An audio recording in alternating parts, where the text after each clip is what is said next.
Scottis. E ora da Olbia invece noi ci precipitiamo quasi nel profondo sud dell'isola.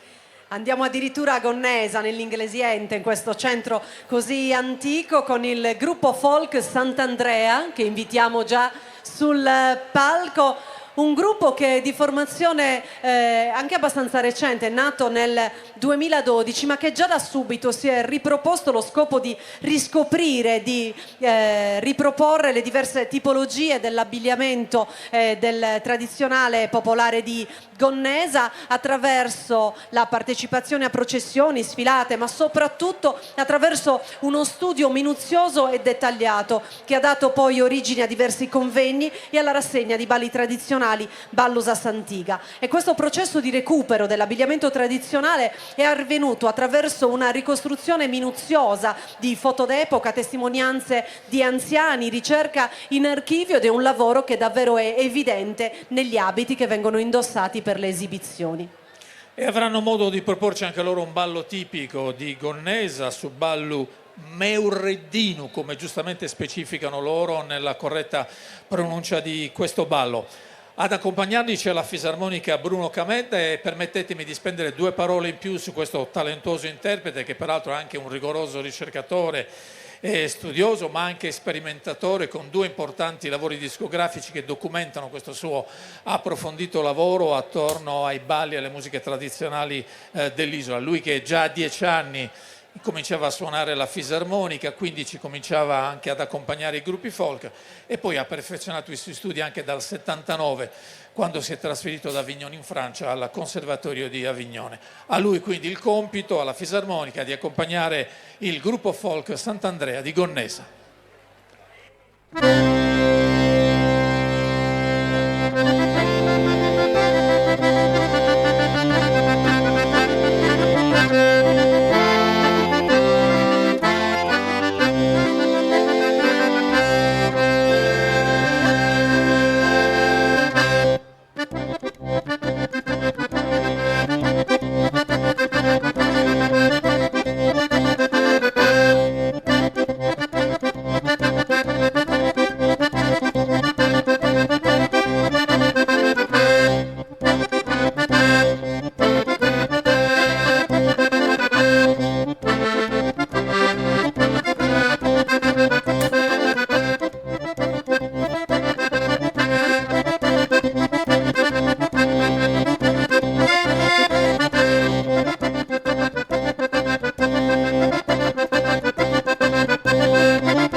Abbiamo dunque congedato anche il gruppo folk Sant'Andrea di Gonnesa, accompagnato alla fisarmonica da Bruno Camedda.